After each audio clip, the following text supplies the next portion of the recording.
Hey y'all, today is post-op day 50 for me for my double mastectomy, but I go in tomorrow, which will be post-op day 51 for my final surgery, which is the exchange of the expander to the implant. I just got out the shower. Y'all know I had got my hair cut. I washed it. What y'all think? I actually think I like it. I think once it dries, it'll be different, but my curls are more defined. Yeah, and my hair grows fast, so I'm not too upset about it, but yeah, I just want to try something different, as I'm getting older and I'm realizing what really matters in life. For me, my health is my wealth. So healthy hair matters to me more than long hair. So I got rid of the dead hair, and then I just was like, just cut some more off. This is a new beginning for me again. In 2018, when I found out I had the BRCA1 gene as well as the ATM gene, I also found out my sister had breast cancer at the time, and I decided to cut my hair. I did a really low cut back then. So I did a real big chop back then. And it was also because I didn't want her to go through her hair falling out by herself.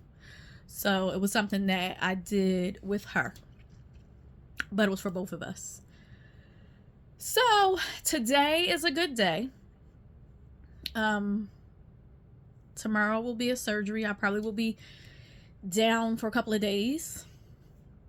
Not really sure how long. Nobody really is the same, so everybody kind of handles anesthesia, medication, and different things differently. So I have anxiety that I am dealing with. I'm dealing with grief still. I'm dealing with menopause, and I am dealing with all of these surgeries. So just kind of giving myself the time that I need to heal, while at the same time hopping on. I want to actually get on every day, even if it's just for 5 minutes, because I do want to share my journey, because I feel like this is very important. Women suffer in silence, and in 2025 that needs to stop. No more suffering in silence. No more being quiet. No more hiding behind fear. It is okay to not be okay, but it's also okay to ask for help.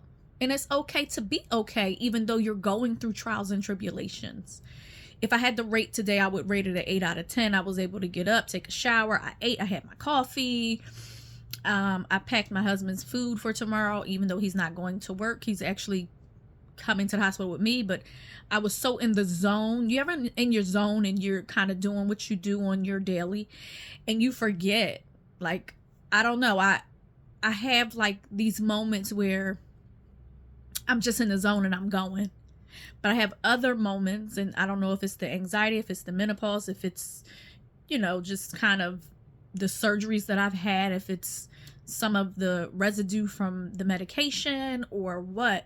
But sometimes I'll be in mid-sentence like I am right now, and I will forget my train of thought. Comment if that's ever happened to you. I'm not, I know people go through that through their pregnancy. But comment below if that's ever happened to you. I just, I'm trying to get this thing together. I'm pretty new to being consistent on YouTube. I did it when I went through my other surgery, but then there was like a long duration where I didn't get back on. But I want to really start sharing my story and my journey with you guys as a woman, as a wife, as an entrepreneur that wears many hats. I would call myself a multipreneur, because I wear multiple hats. I want to share the what's happenings with you. I want to share about work, business, marriage, ministry, different things of that sort. So I do plan on doing more. Right now I don't have an intro. I'm new to this. This is a judgment-free zone. I've watched quite a few YouTubers when they first started their first couple of years. They didn't have an intro. And that's okay. You move at your own pace, and you own your peace. I own my space that I'm in. I'm moving at my own pace. I'm doing it the way I do it. Sometimes you're going to see me on here and Everything is right. I'm dressed. I have my hair done. I might have on some makeup. Other times you're going to see me fresh face, fresh hair, right out the shower. But I did want to get on here because I wanted to share with you guys that this is part 3 of the procedure. The first part depends on where you are in your journey. Some people do the double mastectomy with part 1 of the reconstruction. Some people are not able to do that. My sister had to do single mastectomy. She couldn't do a double mastectomy. That was her journey. I know someone else that did the double mastectomy but had to go back in to get the expanders to start their reconstruction. So with my experience, I was healthy enough to do both. So it was 2 surgeries in one, which wears and tears on your body, but it kind of speeds up the process where you're not going through it for 18 months, 24 months. There was a lady that I watched, and she said she had her expanders for 18 months because you keep going back in and they keep injecting you your expanders until they expand to the size you want your breast to be. So for me, I had the breast surgeon came in and removed the breast, did the double mastectomy. The plastic surgeon came in and inserted the expanders. Now the expanders are these little pocket things that expand over time to stretch the skin, and then they can inject saline, and I think somebody else said something like carbon monoxide, depending on the type of expander that you get. But mine, they inject you with saline. If you want them bigger, you can go back and forth into the office and they inject a certain amount every visit until you get to that point. What I will tell you is this: I did not keep going. I stopped where I am, but I did go in, and the right breast, they had to actually stick the needle in and remove some of the fluid. Now it was painful with the fluid and the expanders, because the expanders kind of, in my experience, and everybody has a different experience, but they kind of feel like rocks in that area. It just is really hard, and there's certain parts that feel like rocks at times. But when he went in and released the fluid, in the moment I felt instant release, but the area where he actually stuck the needle in, oh God, that pain lasted me, I'm not even exaggerating, for a couple of days. So I can only imagine what the women go through, where they're getting poked in both breasts every week or every 2 weeks, adding in to expand. I believe that they utilize this technique with women who do breast implants, because if you do a breast implant and you use oh God. See, I just lost my train of thought. This is some of the stuff that happens to me randomly, and lose my train of thought. But I want to share my experience so you guys will know, like, if this is something that you're going through, you're not by yourself. I was talking to my sister-in-law, and I was like, when I was going through perimenopause, the only thing that I knew was that I didn't have a menstrual cycle, and I got in touch with my OBGYN. She called me and we did blood work, and that's when she said it's more than likely perimenopause. When I went into menopause, because my radical hysterectomy I had in May of last year, that put me in full-fledged menopause. And the first thing I went through were night sweats and heat flashes. I still have the heat flashes. To the touch, my body is always hot. My husband can get in the bed and he can be cold, and my body is hot. It's almost to the point where I want him to be cold so that I can get all the coldness off of his body, because my body is so hot.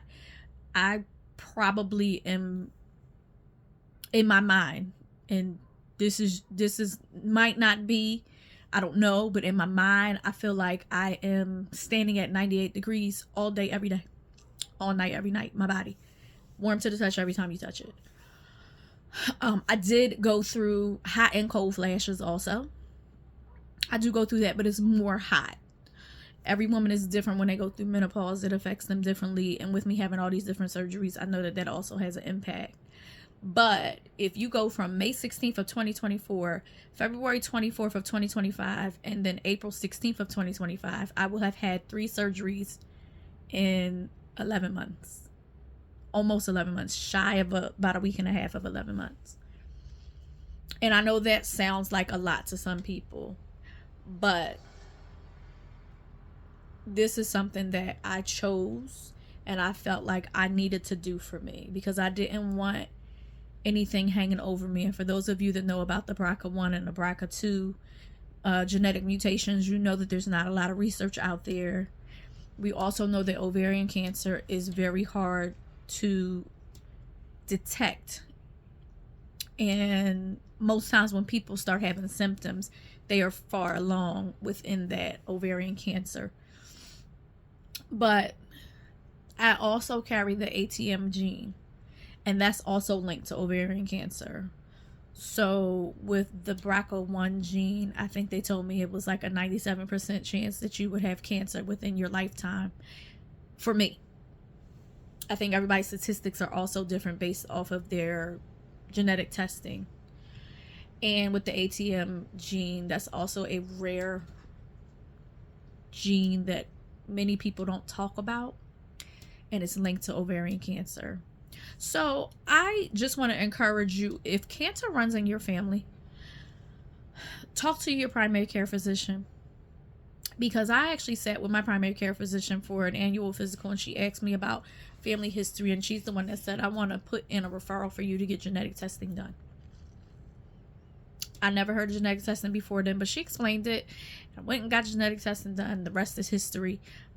I do have a geneticist. You will have an actual team. You'll have an oncologist, a hematologist, a geneticist.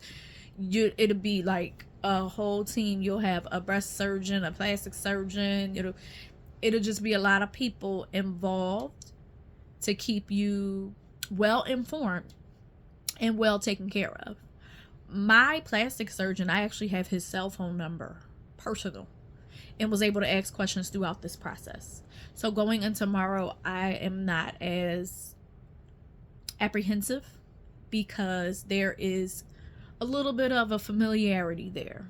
Not to mention he was a part of the first surgery. So I just, want to encourage you guys, you're not alone. If you have cancer that runs in your family, please, please, please, please, please talk to your primary care physician about getting genetic testing. I can't stress this enough. I'm going to stress this in every video I can, because it is very important. If you do wind up testing positive and you carry the BRCA1 or BRCA2 mutation, there is a group online, or you can Google them. They are called BRCA Strong. They will send you a pre-mastectomy kit, and it comes with everything you need. The bra, the chart to chart your drain when you measure out how much blood is in your drains, because something you're going to have to do at home. There is a pillow. I forget what the pillow buddy is called, but it's for the seatbelt. There is a robe, which I have on right now, and it has the slits for 2 drains on the left, 2 drains on the right. They're at a good spot, just in case, because some people do the DIEP flap and they have to have 6 drains instead of 4. Some surgeons don't do that. You have to actually be approved for that. What else came with it? A shirt. It's like a shirt that buttons up in the front, and it has the pockets on the inside as well. A mesh drain bag for when you get in the shower. You can put your drains in that bag, and the bag goes around your neck, and it's adjustable. They send you a cosmetic bag also. But the reason I bought them up is because getting that pre-mastectomy bag really helps prepare you for the journey coming home. So again, if you have any type of cancer that runs in your family, talk to your PCP, get that referral, get that genetic testing, and get done what you need to get done, and learn the facts so that you know what your options are. That wraps it up. I hope you guys have a great rest of your day, and I will try to get on here tomorrow before surgery and after surgery, just to kind of let you know how it was and what the experience was. Today I have these expanders. Tomorrow I will not. So let's say bye-bye, expanders. All right, guys.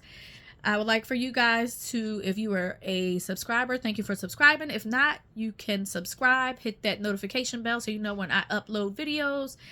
Also, like, comment, and share. If you have any questions or concerns, you can comment, or you can send me a private message or email. All of my information will be in the cards. Bye.